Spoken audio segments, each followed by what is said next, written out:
Wala nang maraming paligoy-ligoy pa, diretso sa punto na.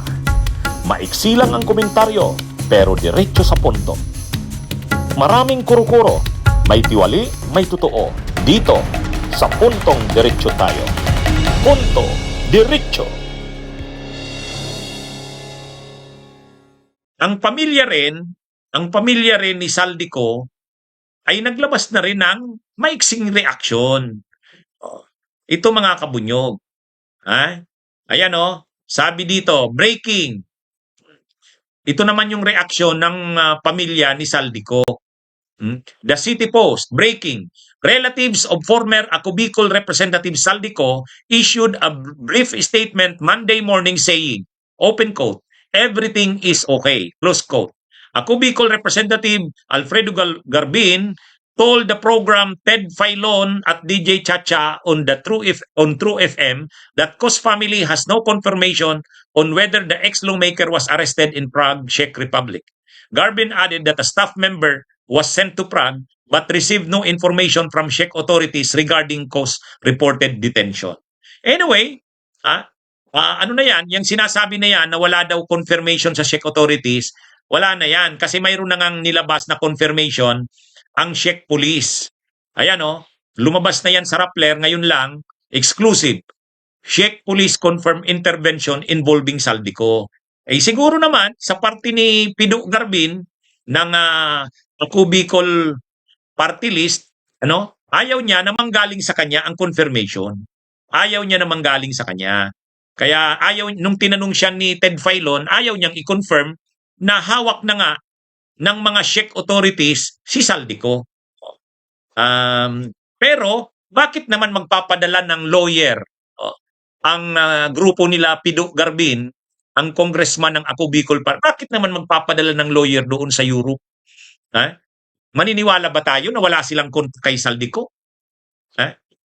Siyempre may contact yan kay Saldico. Pangalawa, siyempre yung pamilya alam kung ano ang nangyari kay Saldico. Kaya lang ayaw nila na sa kanila manggaling ang confirmation na nasa custody nga ng Czech authorities si Saldico. O ngayon, yung reaksyon ng pamilya ni Saldico na sinasabing everything is okay, ang ibig lang naman sabihin dyan, hindi naman sinasabi doon na hindi naman sinasabi doon na hindi naman sinasagot doon yung tanong kung nasa custody nga ba ng Czech authorities si Saldico. Yung sagot kasing everything is okay, generic yan. Pwede naman talaga na nasa custody ng Czech authority si Saldico pero okay lang siya. O di ganun pa rin. Tama pa rin yung everything is okay. Pangalawa, syempre may mga abogado na si Saldico na nag-a-assist sa kanya. So everything is okay. Kaya lang, matipid kasi sila sa pagbibigay ng confirmation kung anong nangyari. Kung nasa Czech authorities na nga ba si Saldico o wala. Ayaw mag-confirm ng pamilya. Ayaw ding mag-confirm nung mga kasamahan niya sa Ako Bicol party list, itong si Congressman Pido Garbin.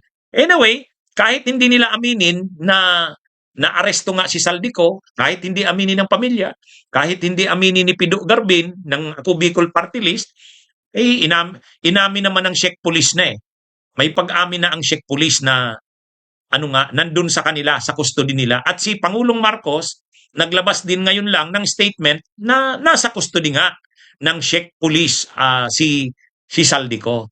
Anyway, mga kabunyog, mga kababayan, ang malinaw dito, yung mga balibalita na hindi totoo na nasa Czech authority si Saldico, patuldo ka na yan. Kaya yung mga DDS dyan, itigil nyo na yan. Pangalawa, papabalikin sa Pilipinas si Saldico. At inassure naman ng gobyerno, ginagawa nito ang lahat. Dumadaan lang sa proseso. Mga kabunyog, mga kababayan. So, ito? Siyempre, medyo natatagalan niya ang proseso na yan kasi unang-una may mga abogado si Saldico na yan sa kanya. Siyempre, gagawin nila ang lahat ng legal na remedyo. Haharangan nila yan na huwag itong ma-deport.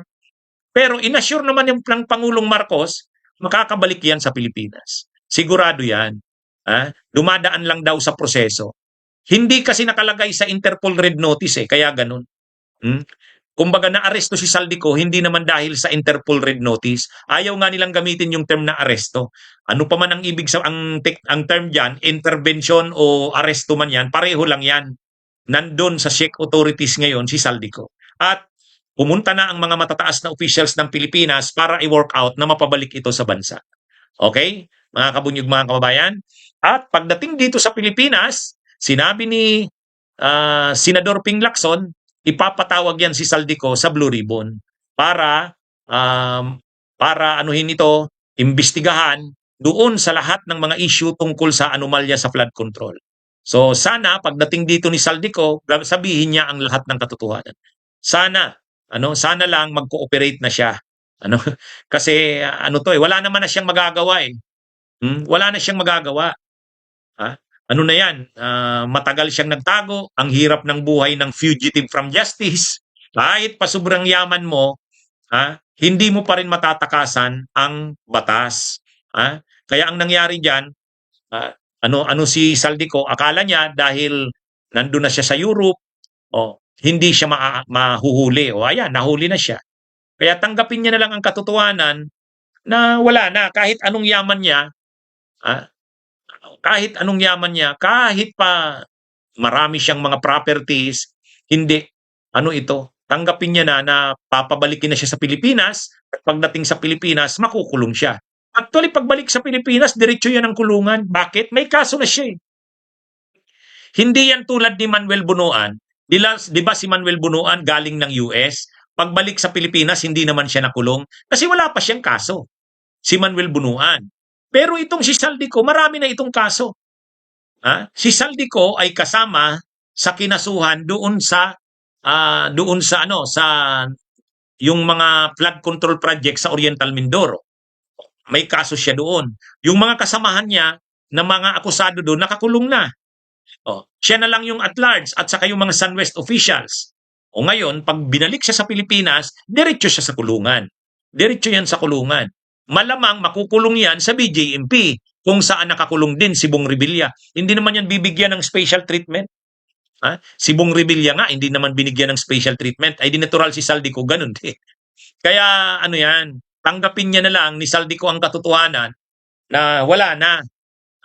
Kahit pa anong yaman niya, wala na. Saka, nandun na ang high-level na team ng Pilipinas, nakikipag-usap na sa mga officials ng Czech Republic.